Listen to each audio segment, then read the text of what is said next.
Luke chapter 8. Jesus' ministry. After some time, Jesus come travel, go all the town and village. They preach the good news about God's kingdom. The 12 apostles and some women where Jesus drive evil spirit and different sickness comot for their body, go with him. Mary, wey dem dey call Magdalene, where Jesus drive 7 demons comot for him body. Joanna, Chusa wife, where be manager for Herod house. Susanna and many other women where they use their own money support Jesus and his disciples. The Farmer Parabol. Many people gather around Jesus, and some still they come from different places. So he can't tell them this parable. One man go plant seed for him farm.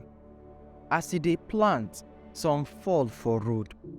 People mash them pass and bird come chop them. Some wey fall for where stones dey, come grow and die because water not dey that ground. Others fall for where shukushuku dey, and when dem grow, the shukushuku grow too, come shook them die. But the ones wey fall for better ground grow, come bear pass 100 seed. Then Jesus say, anybody wey get ear, make he hear. Then him disciples ask am wetin the parable mean. Jesus answer them, una get the chance to know God kingdom secret, but these other people, na only parable dem go take hear am, so that as dem dey look, dem no go see, and as dem hear, dem no go understand.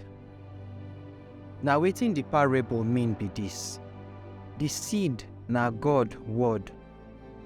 The ones wey fall for road na the people wey hear God word, but devil come thief am from their heart, so that dem no go believe, and God no go save them. The ones wey fall for where stones dey na the people wey hear God word, come receive am with happiness, but dem no get root. Dem believe small, but when wahala come, dem no believe again.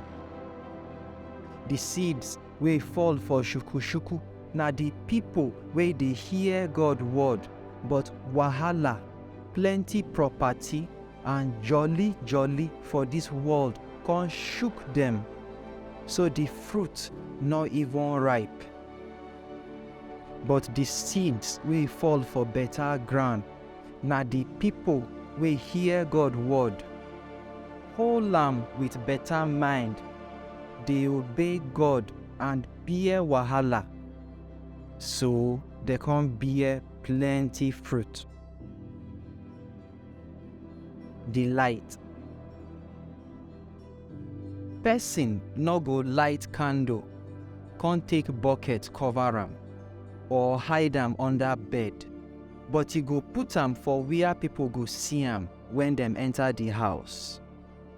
Because e no get wetin people hide now wey God no go bring out, and wetin dey secret now, God go bring am out for where light dey.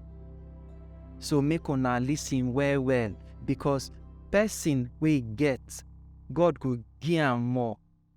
But person wey no get, even the small one wey he think say he get, God go take am from him hand. Jesus family. Jesus mama and him brothers come meet am, but dem no fit go near am because people plenty for there. So people tell am, your mama and brothers dey outside, dem wan see you. Jesus answer, my mama and brothers na people wey dey hear and obey God word. Jesus stop breeze for water. One day, Jesus and his disciples enter canoe. Then he tell them, make we cross go the other side for the river. So they can't go. As their canoe they move for the water, Jesus they sleep. Then strong breeze start to blow and they can't they fear because water they enter the canoe.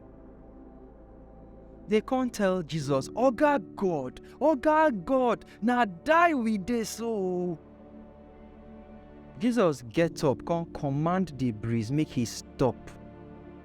And the water way rough before stop. And everywhere come quiet.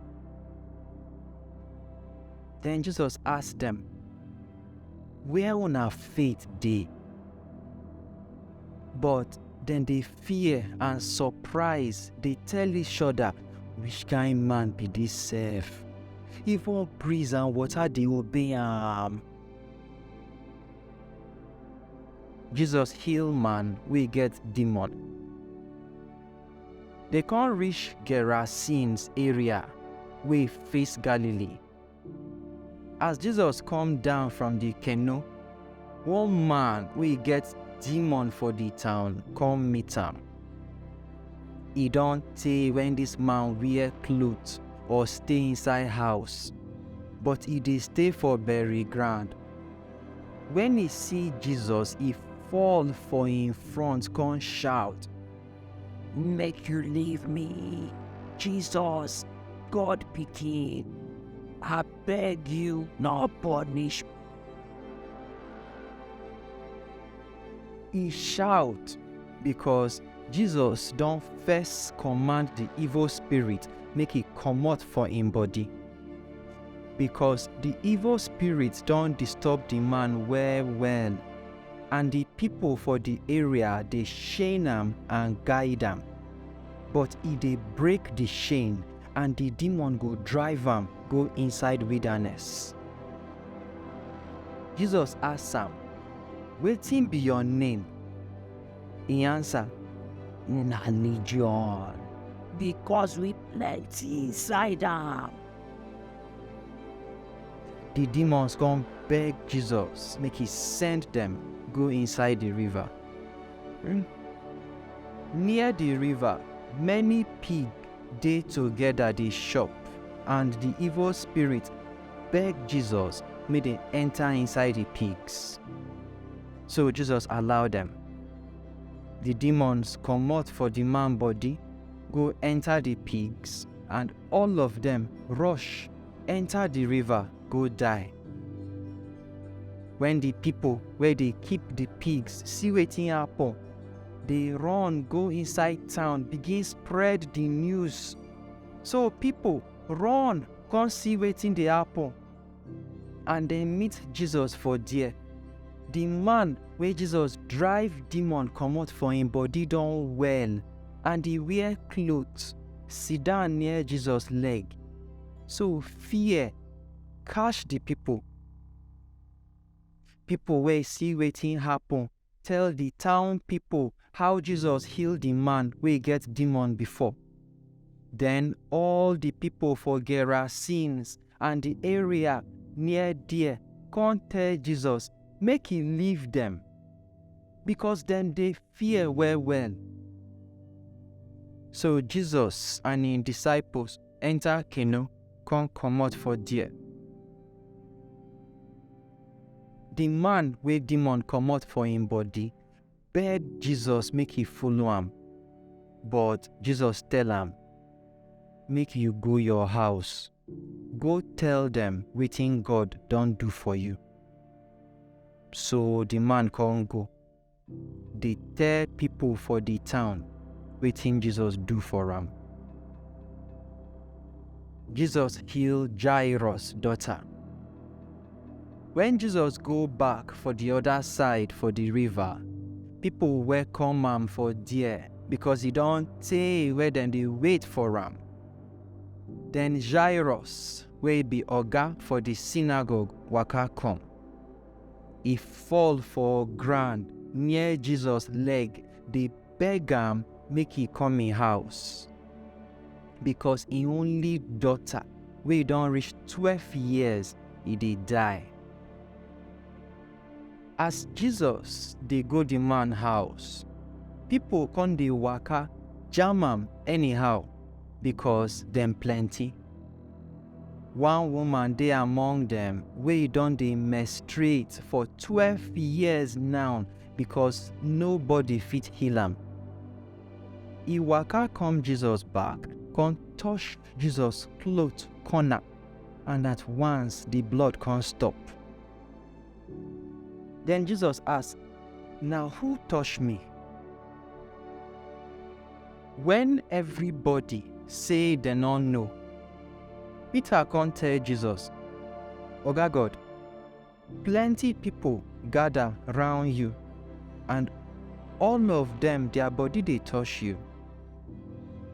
But Jesus say, "Somebody touch me because power comot from my body."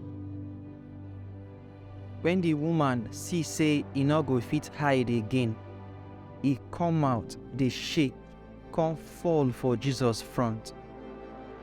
For everybody present, e come talk wetin make am touch Jesus and how e come well at once. Jesus come tell the woman, "My pikin, your faith don heal you. Make peace follow you." As Jesus still dey talk, somebody run come from Jairus house, come tell Jairus say, "Your pikin don die, so make you no worry the teacher again." But when Jesus hear am, e tell Jairus, "Make you no fear, just believe and your pikin go well." When dem reach the house, Jesus no let anybody follow am enter except Peter, John and James with the pikin papa and mama. Everybody for there dey cry, take body knack ground. But Jesus tell dem, "Make una no cry, because the girl never die. Na sleep e dey sleep." They come begin laugh am because dem know say the girl don die. But Jesus hold the girl hand, come say, "My pikin, get up." Na im the girl spirit enter the body back, and e come get up at once. Then Jesus tell dem make dem give the pikin food chop. The papa and mama surprise well well, but Jesus command dem make dem not tell anybody wetin happen.